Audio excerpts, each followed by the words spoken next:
Assalamualaikum warahmatullahi wabarakatuh. Perkenalkan, nama saya Sri Nurdiani, NIM 1907763. Saya dari Pendidikan Kewarganegaraan 2019A. Saya dari kelompok 3 yang bertemakan tentang kenakalan remaja. Lalu kita tuh membahas tentang mengangkat kasus, lebih tepatnya tentang tawuran pelajar di daerah Bekasi, Jawa Barat. Nah, sebelum ke kenakalan remaja, kita terlebih dahulu, apa sih arti dari kriminologi? Ya, kriminologi adalah ilmu yang mempelajari tentang kejahatan di daerah sekitar. Sangatlah disayangkan bagi orang-orang karena remaja adalah pewaris generasi keluarga, generasi bangsa, dan generasi-generasi lainnya. Kenakalan remaja pasti ada faktor utama kenapa remaja tersebut bertindak dalam kasus tawuran, kasus kriminalitas lainnya. Nah, faktor utamanya itu adanya motivasi. Apa sih maksud motivasi tersebut? Nah, motivasi di sini tuh adanya niat, hasrat, dan adanya dorongan serta adanya kebutuhan lainnya. Maka terjadilah cita-cita kemudian menjadi dimanifestasikan dengan lahirnya tindakan-tindakan tersebut. Nah, agar dapat tindakan-tindakan tersebut teratasi, yaitu kita harus adanya penyuluhan tentang masa-masa remaja yang baik dan benar dan yang bermoral tuh seperti apa. Nah, kita beri arahan, bimbingan agar tidak terjadinya kenakalan remaja lagi di daerah-daerah lainnya. Sekian dari saya, akan dilanjutkan oleh teman saya. Wassalamualaikum warahmatullahi wabarakatuh. Assalamualaikum warahmatullahi wabarakatuh. Sebelumnya perkenalkan, nama saya Erli Apriliani. Saya merupakan bagian dari kelompok 3 dan pada kesempatan kali ini saya akan melanjutkan pemaparan dari rekan saya. Baik teman-teman, sebelum kita mengetahui lebih dalam mengenai kasus yang kita angkat pada kesempatan kali ini, maka kita harus terlebih dahulu mengetahui kajian pustakanya. Lantas, apa sebenarnya itu kenakalan remaja? Jadi, Surwono mengatakan bahwa kenakalan remaja ialah tingkah laku yang menyimpang dari ketentuan yang berlaku dalam masyarakat, seperti norma, etika, peraturan sekolah, dan juga keluarga serta lain-lainnya. Dapat disebutkan bahwa sebagai perilaku menyimpang, tapi apabila hal itu terjadi pada norma-norma hukum pidana, barulah hal itu dapat dikatakan sebagai kenakalan remaja. Nah, berikut ini adalah jenis-jenis kenakalan remaja yang dikumpulkan oleh pemerintah melalui Bakolak Inpres nomor 6 pada tahun 1971, yaitu diantaranya terdiri dari pencurian, penipuan, perkelahian, perusakan, penganiayaan, perampokan, narkotika, pelanggaran susila, pelanggaran, pembunuhan, serta kejahatan lainnya, yaitu seperti kayak tawuran antar pelajar dan tawuran remaja. Nah, teman-teman dapat dikatakan pula kenakalan remaja ini dengan istilah juvenile delinquens, yang dimana juvenile ini merupakan berasal dari bahasa Latin yaitu juvenalis yang artinya anak muda atau anak-anak, sedangkan delinquent juga ini merupakan berasal dari kata Latin yang yaitu dari deliquere yang artinya terabaikan, mengabaikan, yang kemudian diperluas artinya menjadi jahat, asosial, kriminal, pelanggaran aturan, pembuat peributan, kekacauan, peneror, tidak ada perbaikan lagi, dan lain sebagainya. Nah, sehingga dapat dikatakan bahwa juvenile delinquent ini atau kenakalan remaja ini menurut Dr. Kusumanto merupakan tingkah laku individu yang tentunya bertentangan dengan syarat-syarat dan pendapat umum yang dianggap sebagai acceptable, yang tentunya baik oleh suatu lingkungan hukum ataupun oleh hukum yang tentunya berlaku di masyarakat yang berbudaya. Nah, maka teman-teman, apabila kita simpulkan definisi sebelumnya, dapat kita tarik kesimpulan bahwa kenakalan remaja itu ialah perbuatan sebagian para remaja yang tentunya bertentangan dengan hukum, agama, norma-norma, perbuatan yang tentunya dilarang di masyarakat, sehingga akibatnya dapat merugikan orang lain, mengganggu ketentraman umum, dan juga merusak dirinya sendiri. Nah, akan tetapi apabila tindakan tersebut dilakukan oleh orang dewasa, hal ini tentunya akan disebut sebagai kejahatan atau kriminal. Nah, seperti membunuh, merampok, memperkosa, menodong, dan lain sebagainya. Nah, teman-teman, setelah tadi kita mengetahui mengenai pengertian dari kenakalan remaja tersebut, maka kita harus mengetahui sebenarnya bagaimana sih bentuk-bentuk kenakalan remaja ini. Nah, apabila kita mengacu pada pandangan dari Kartono yang mengatakan ada 4 jenis atau 4 kelompok delikuensi remaja. Yang pertama ialah delikuensi individual, di mana tingkah laku kriminal ini merupakan gejala personal atau individual dengan ciri-ciri jahat yang khas disebabkan oleh redisposisi dan juga kecenderungan penyimpangan tingkah laku seperti kayak psikopat, terus psikotis, asosial, dan lain sebagainya. Nah, tentunya yang lebih hebat di sini karena memang didorong oleh stimulus sosial dan kondisi kultural pada saat itu, dan biasanya mereka juga mempunyai kelainan jasmani dan juga mental yang dibawa sejak lahir. Nah, selanjutnya adalah delikuensi situasional. Nah, dimana teman-teman seperti kita tahu bahwa delikuensi ini dilakukan oleh anak yang normal biasanya. Namun mereka banyak dipengaruhi oleh berbagai kekuatan situasional, stimulus sosial, dan juga tekanan pada tekanan lingkungan gitu, yang semuanya ini memberikan pengaruh baik itu menekan, memaksa, dan lain sebagainya. Nah, pada pembentukan perilaku buruk tersebut. Nah, sebagai produksinya anak-anak atau remaja yang tadinya suka melanggar peraturan, norma-norma sosial, dan ataupun bahkan hukum formal, maka anak-anak muda ini menjadi jahat atau delikuen sebagai akibat dari transformasi psikologis sebagai reaksi terhadap sebuah eksternal dan tentunya yang menekan dan juga memaksa sifatnya, seperti itu. Nah, selanjutnya ada delikuensi sistematis. Nah, seperti kita tahu teman-teman bahwa delikuensi ini merupakan kumpulan tingkah laku yang tentunya disistematisir gitu.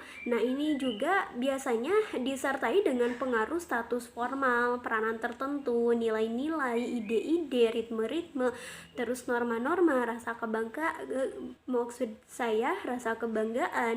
Nah, dimana moral delikuensi ini yang tentunya berbeda dengan nilai yang tentunya berlaku pada umumnya. Nah, sebuah kejahatan anak biasanya kemudian dirasionalisir dan tentunya dibenarkan sendiri oleh segenap kelompok, sehingga kejahatan ini menjadi terorganisir dan tentunya menjadi sistematis sifatnya gitu. Nah, selanjutnya adalah delikuensi kumulatif, di mana delikuensi ini merupakan delikuensi yang berpengaruh pada situasi sosial dan juga kondisi kultural yang buruk dan repetitif gitu. Terus di mana hal ini berlangsung terus-menerus dan berulang kali gitu, dapat diidentifikasikan sebagai perbuatan jahat remaja sehingga menjadi kumulatif sifatnya. Nah, hal ini biasanya teman-teman terjadi di mana-mana, di hampir semua kota, bahkan di daerah-daerah pinggiran seperti pedesaan. Nah, secara kumulatif gejala tadi tentunya menyebar luas ke tengah-tengah masyarakat, lalu menjadi suatu fenomena yang tentunya disorganisir dan tentunya disintegrasi sosial dengan subkultural delikuen di tengah-tengah kebudayaan bangsa ini. Nah, teman-teman, setelah kita mengetahui mengenai 4 jenis kenakalan remaja tersebut, maka kita harus mengetahui sebenarnya apa sih kecenderungan remaja tersebut untuk melakukan suatu kenakalan.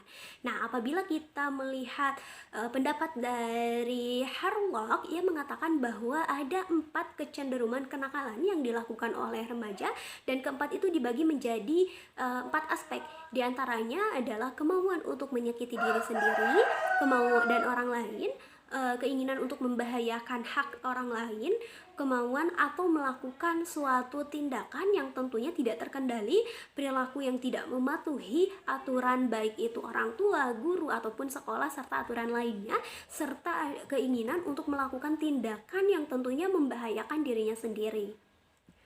Nah, teman-teman, setelah kita mengetahui jenis-jenis kenakalan remaja tadi, maka sekarang kita harus mengetahui sebenarnya apa sih faktor yang menyebabkan banyaknya remaja melakukan kenakalan tersebut. Nah, apabila kita melihat pendapat dari Kartini Kartono, ia mengatakan bahwa ada beberapa faktor yang tentunya mempengaruhi anak akan melakukan suatu kenakalan tersebut. Yang pertama adalah faktor dari keluarga, dimana seperti kita tahu, teman-teman, bahwa keluarga ini merupakan lembaga yang pertama dan utama yang tentunya melakukan sosialisasi dan sivitalisasi pribadi anak. Nah, sehingga keluarga ini menjadi tempat belajar mengenai makna cinta kasih, simpati, loyalitas dan lain sebagainya. Maka ketika terjadi suatu guncangan di dalam keluarga, maka sosialisasinya pun tidak akan sempurna. Nah, selanjutnya adalah faktor pergaulan.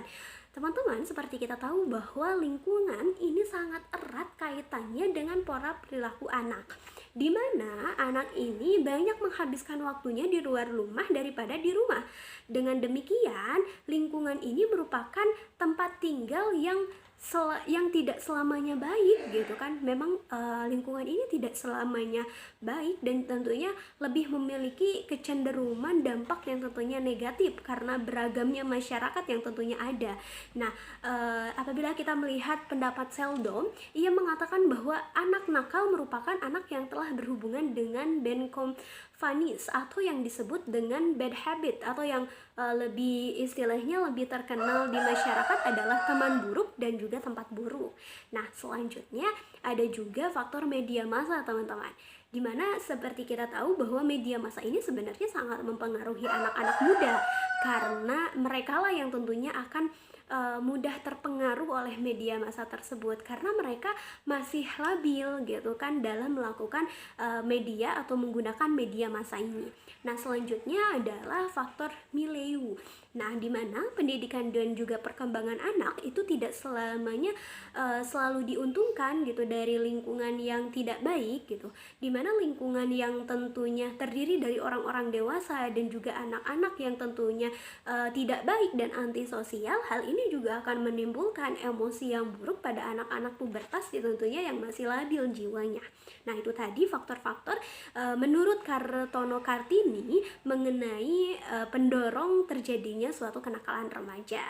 Nah, teman-teman, jika tadi kita telah mengetahui faktornya, maka sekarang kita harus mengetahui bagaimana sih cara penanggulangan kenakalan remaja ini. Jadi, sebenarnya penanganan kenakalan remaja ini menurut Corel, dia mengatakan bahwa sikap itu dapat dibentuk sesuai dengan kemauan yang pembentuknya, dan tentunya melalui proses pendidikan atau komunikasi yang tentunya berkualitas. Nah, sehingga daripada itu, Arifin ini mengemukakan bahwa ada beberapa usaha dalam penanganan kenakalan remaja yang tentunya dengan langkah-langkah sebagai berikut. Yang pertama adalah pendidikan formal atau yang sering kita kenal dengan istilah sekolah. Nah, sebagai pengawasan bagi siswanya, penanganan terhadap problematika siswa biasanya di sekolah itu terdapat guru BK dan lain sebagainya, serta dapat dilakukan dengan program pengajaran, membaca dan juga program kekaryaan. Itu biasanya bisa dilakukan di sekolah.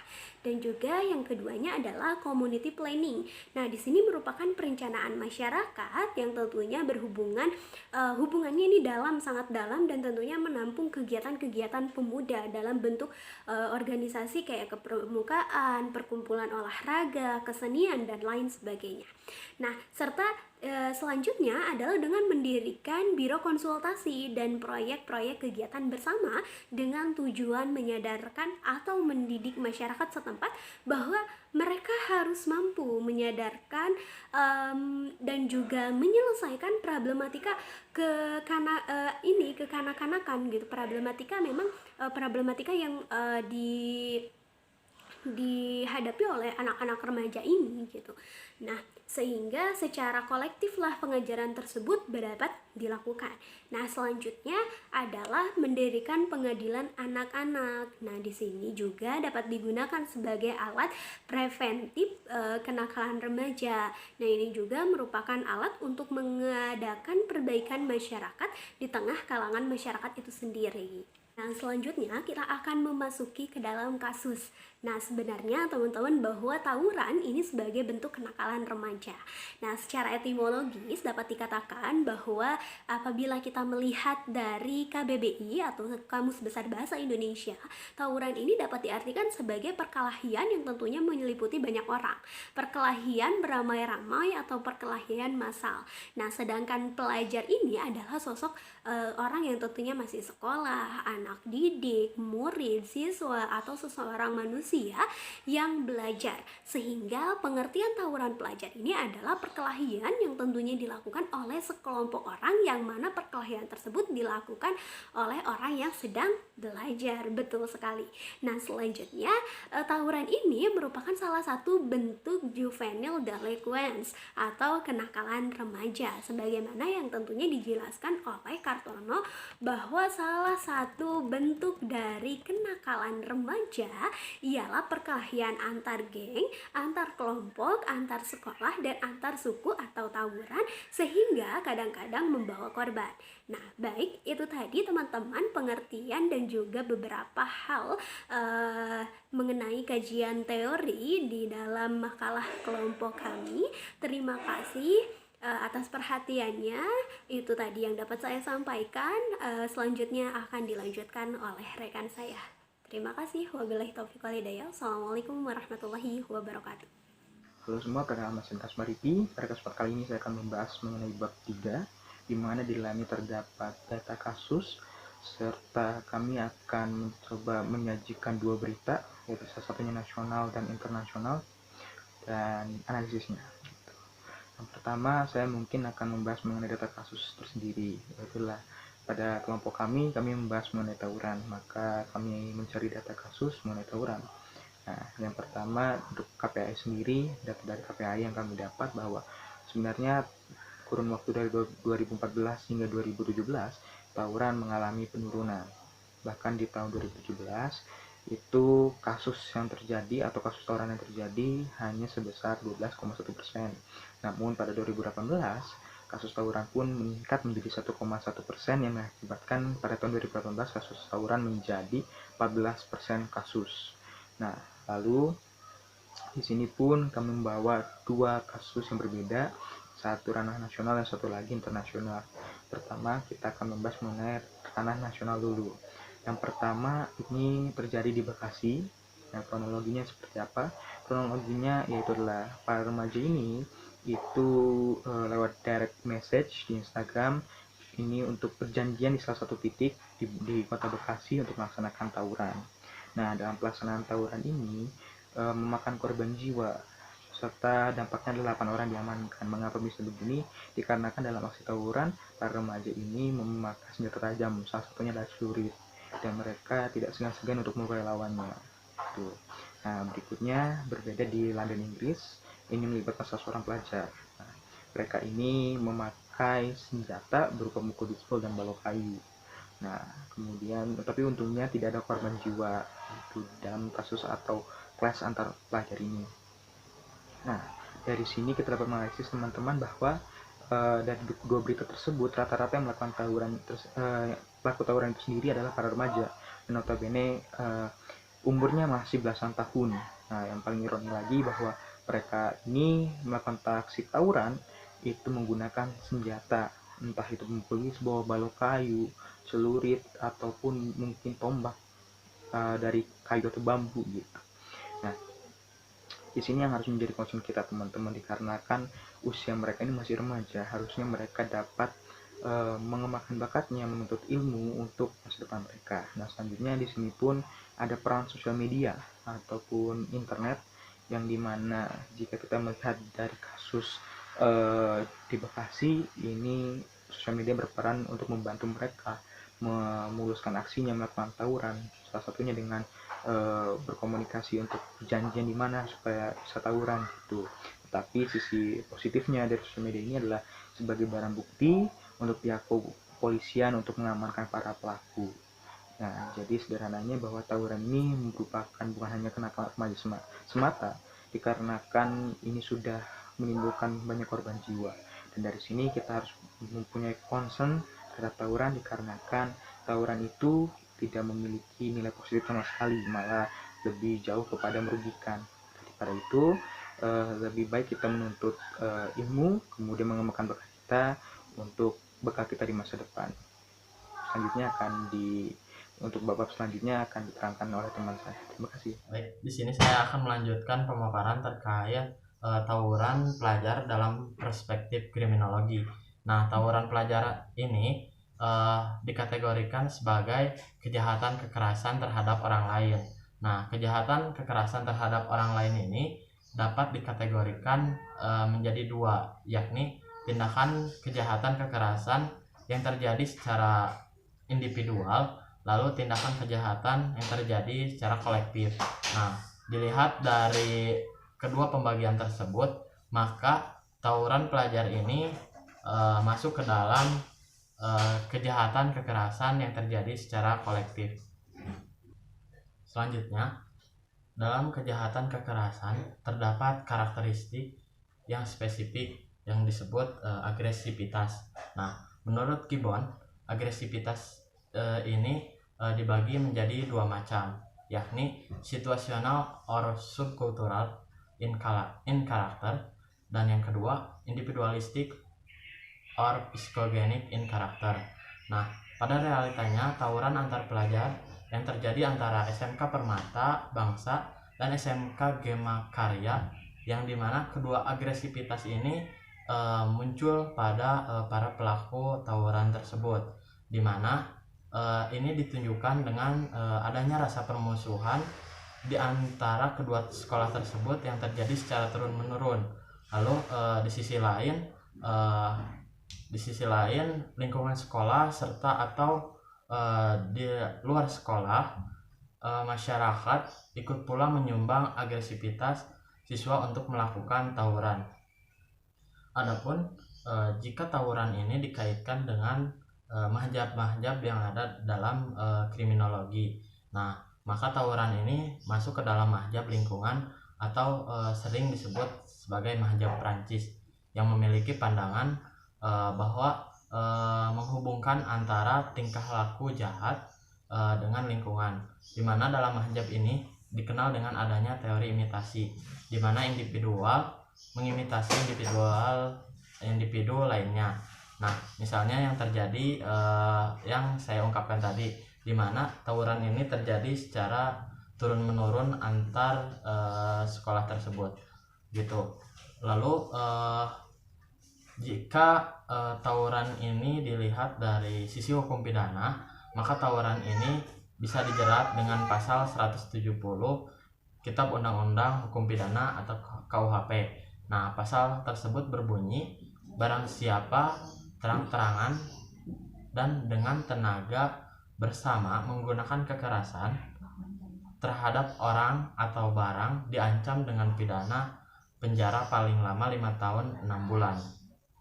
Nah, terakhir saya akan memberikan upaya-upaya untuk mencegah atau penanggulangan dari kejahatan itu sendiri.